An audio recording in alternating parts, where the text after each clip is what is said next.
Hi guys, welcome back to my channel. If you're new here, my name is Danny.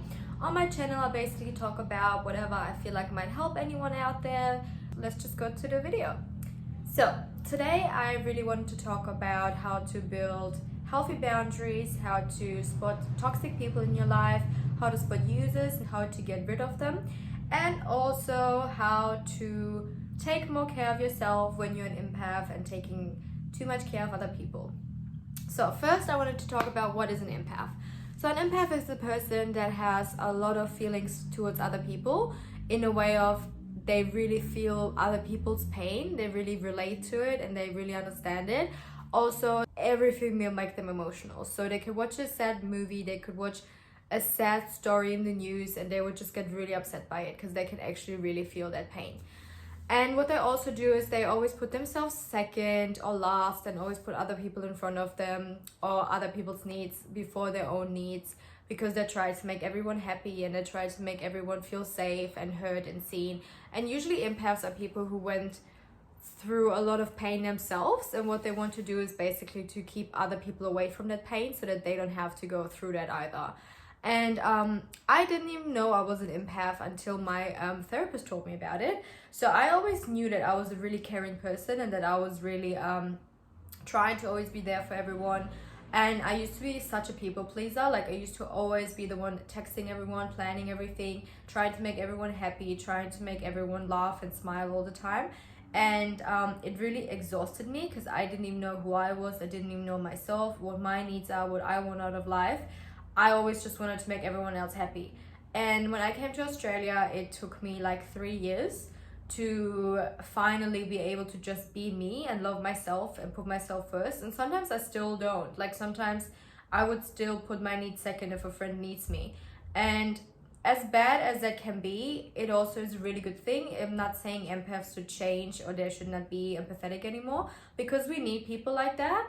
And I am proud to be an empath, even though sometimes it's quite annoying and I wish I wasn't. But I like to see other people smile. I like to see other people happy, and I love to support my friends, my family, people I care about, or even just strangers. Like I always try to do as much good in the world as I can, and even if it's just a random person, just to give them a compliment and make them smile makes me really happy. And yeah, that's where I get my joy out of. So if sometimes my social cup and my energy cup is so empty that I need to take days off to fill it up, that's okay for me, because I know that I'm doing good in the world and that's what is important to me. So if you can relate to that, I hope you stay and watch the video. And if you can relate to having toxic people in your life and not figuring out how to spot them and how to get rid of them, stay in the video as well.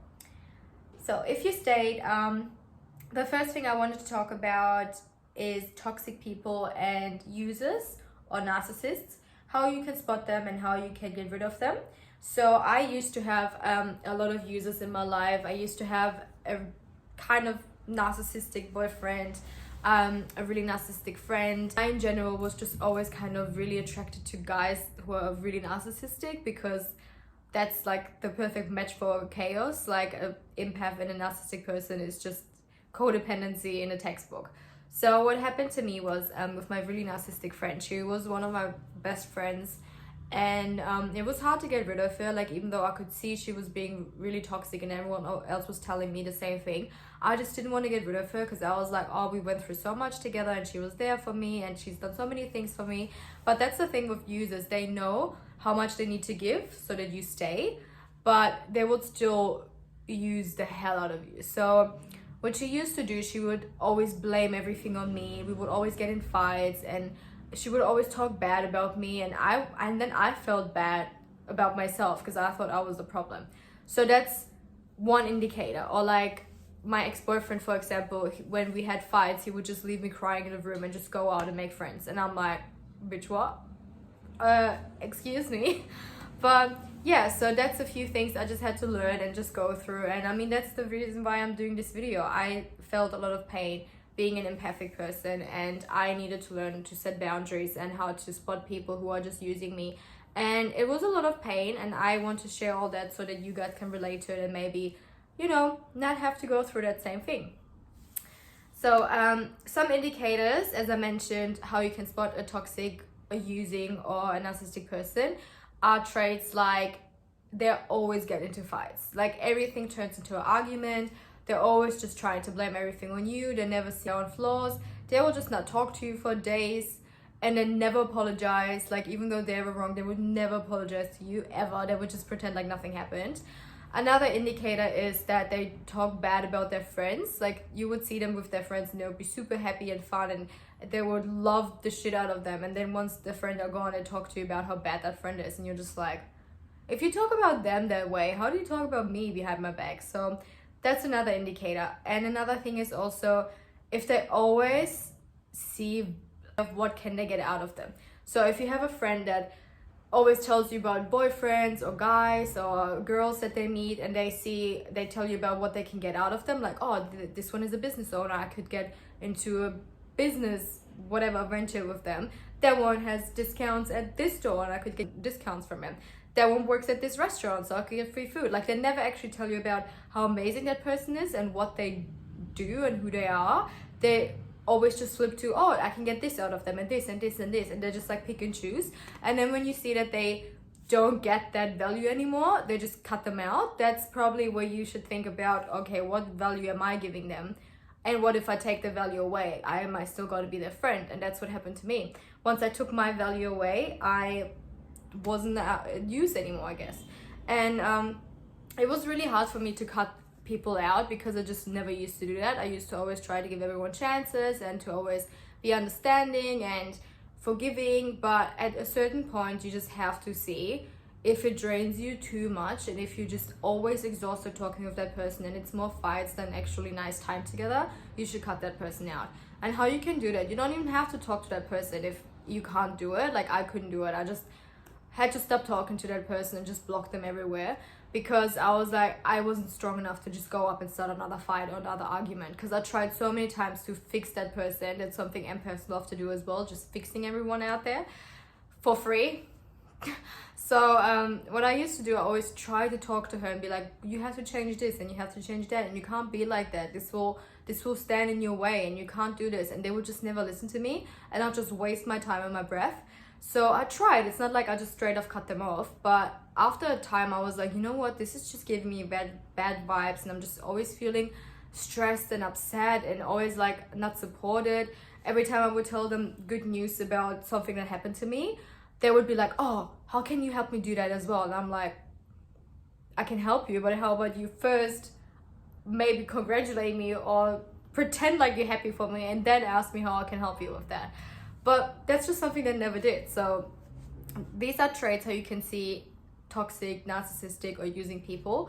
And also if they always just want to see you on their own terms, like if you make plans and then they just don't want to do it, or if you always have to be available for them but they're never available for you. Because as an empath, you might feel like that's normal because we usually are more out there for people than people would be for us, and we never expect it back. Like I would never, if I make really amazing birthday presents, put a lot of effort into it, send Christmas cards out, I would never expect anyone to do that back for me. So for me, it always seemed like, oh, that's just how she is. That's just how people are. Like, I'm just a bit too giving, whatever.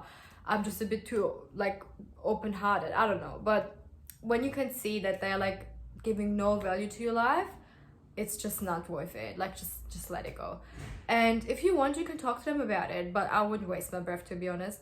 Another thing I want to talk about is how to set healthy boundaries with friends and family in your life. So obviously not everyone in your life is just using you and trying to take advantage of you, but even your friends and family, like they can tell what type of person you are. So they can tell you're always there for everyone, you're always listening, you're always trying to do your best and you're really caring. And even though they don't take advantage of it, they still use it for their own goods. I mean, you know, everyone does, we're just humans. So how I had to set healthy boundaries was, for example, I would always put everyone else before me. Like I would plan to do something and I would have plans that day, and then I would feel like, oh no, I can't do it because now that friend needs me, and I would answer phone calls even though I was busy and then stay on the phone for hours just talking to my friends and giving them advice. And it really like took out of my energy so much, and I was getting really like sad and drained and tired and just exhausted. I didn't understand why until I finally realized, oh, because I don't put myself first. and I don't put my needs first. And I would feel so bad when I started doing that, when I started putting myself and my needs first. I would be like, oh, but I need to be there for my friends right now, and oh, I'm not seeing my family, and I'm not taking time for anyone.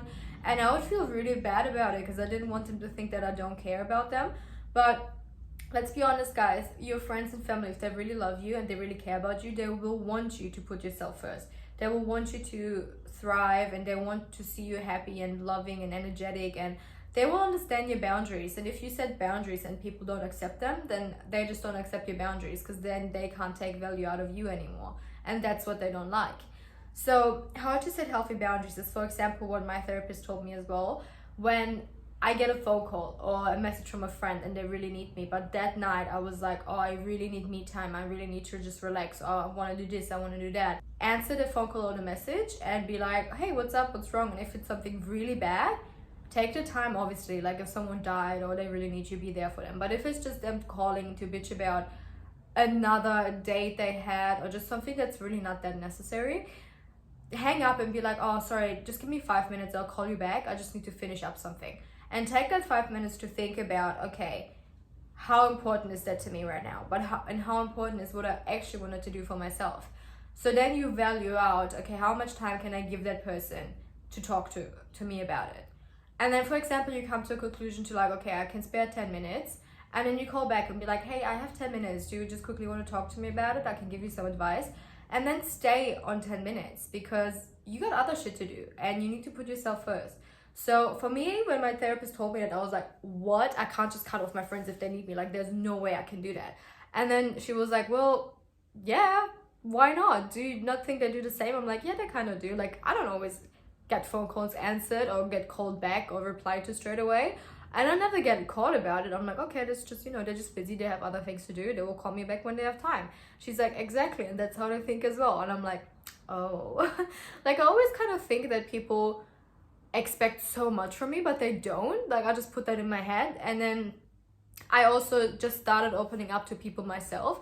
I would just always cry in silence, or I would just, I don't know, never open up about my worries or my problems or issues or anything like that, because I would be so scared that, but then also abandonment issues and other issues I have from the past come into that, not just being an empath. But in general, I would just always try to not put my problems on someone else, and I would try not to be a burden, and I don't want them to worry about me, and I don't want them to have to take time out of their day to listen to me bitching about anything. And when I started doing that, like, I would open up to friends, and for example, I would have a really emotional bad day and I would get caught of something that is not even that important, and I would tell my friends about it and just bitch about it, and they would be there and listen to me and stuff.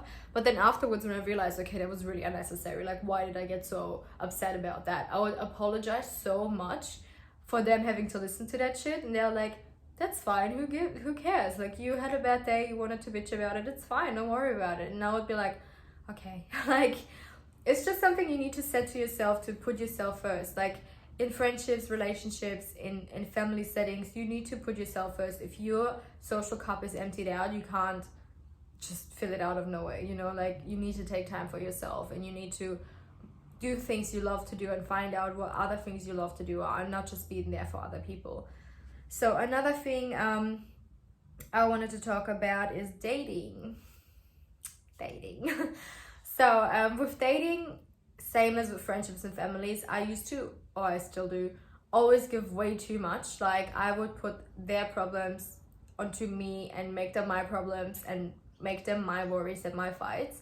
And at one point, I kind of have to stop myself sometimes. But then sometimes I'm like, you know what, that's just how I am. That's just how I am. And if someone likes that, that's cool. If someone doesn't, they don't have to be my friend.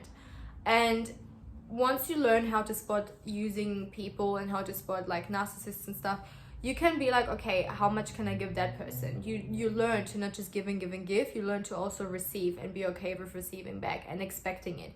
You can't just always give everything to everyone but then not get anything back from them. Even though you don't expect it, it's just not healthy to do that.